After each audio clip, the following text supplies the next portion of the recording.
Halo teman-teman, ketemu lagi dengan saya.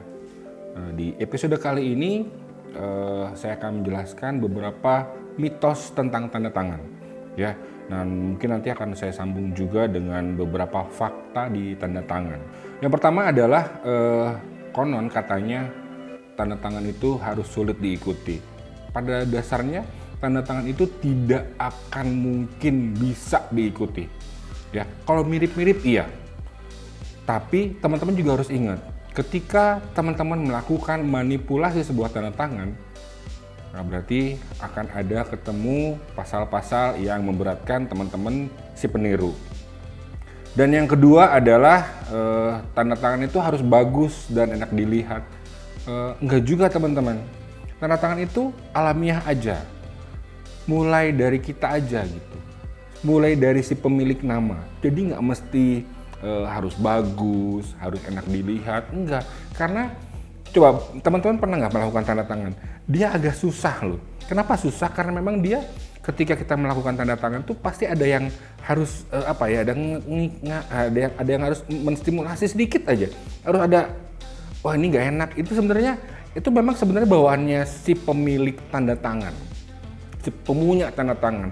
Jadi dia menyamakan karakternya dengan garisan, dengan oretan ketika dalam melakukan tanda tangan.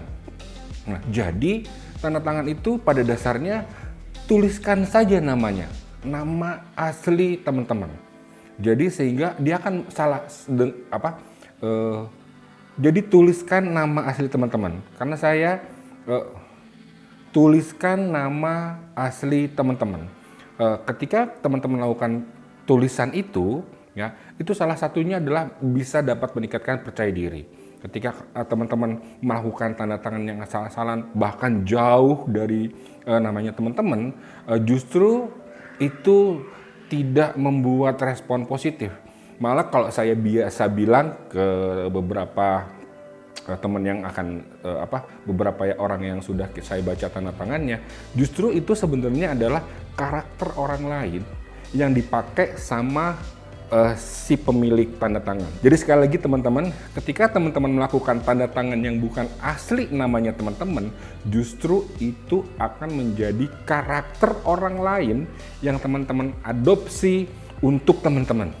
Mitos yang ketiga adalah tanda tangan itu tidak boleh diganti. Sebenarnya tanda tangan itu tergantung tanda tangan yang sebelumnya. Itu bisa dilihat dulu seperti apa, lalu bisa diganti ke tanda tangan yang baru. Memang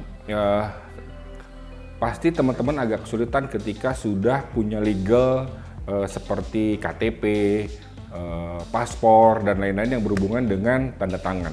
Nah, nanti pada sejatinya dia bisa diganti ketika teman-teman berubah status. Misalkan yang tadinya belum nikah, begitu menjadi nikah, statusnya bisa menjadi, tanda tangannya bisa diganti ketika harus dengan KTP baru misalnya, seperti itu.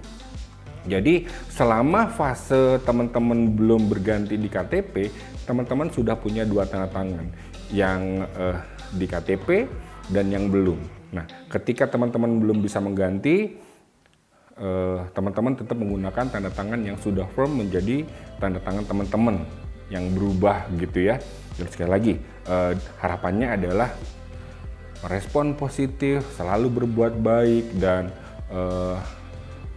kita bisa bersahabat dengan masa depan secara utuh. Teman-teman, selanjutnya saya akan menjelaskan fakta tentang tanda tangan. Yang pertama, tanda tangan itu dipengaruhi oleh diri kita sendiri, ya.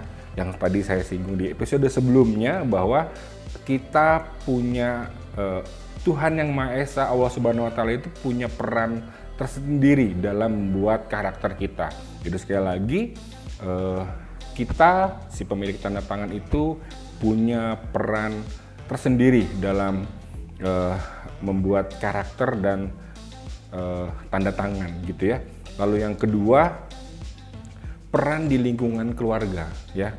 Yang sekali lagi episode sebelumnya saya menjelaskan gen atau bawaan lahir dari ayah, ibu itu sangat mempengaruhi karakter kita. Yang ditambah lagi menjelang kita dewasa, lingkungan itu, lingkungan keluarga terdekat kita itu membantu kita mempengaruhi karakter kita. Dan yang ketiga, tanda tangan itu dipengaruhi oleh lingkungan sekitar.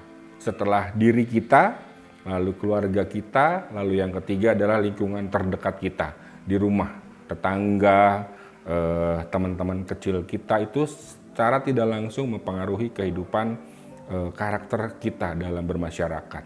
Dan fase yang terakhir dari pembuatan tanda tangan secara fakta bahwa lingkungan terjauh dari rumah seperti sekolahnya teman-teman, kantornya teman-teman, kampusnya teman-teman, komunitasnya teman-teman itu mempengaruhi karakter, mempengaruhi perilaku kita. Nah, sekali lagi empat fase ini membantu kita dalam membuat karakter. Sehingga harapannya adalah kita bisa menempatkan diri, kita bisa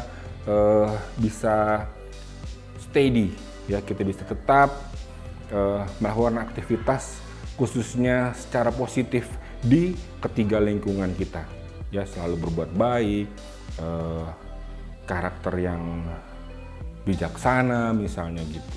Jadi sekali lagi, ketiga karakter lingkungan itu sangat mempengaruhi kita. Sebagai penutup, tanda tangan adalah tanda alamiah kita dan bisa kita ajak untuk selalu berbuat baik. Terima kasih atas perhatiannya. Assalamualaikum warahmatullahi wabarakatuh.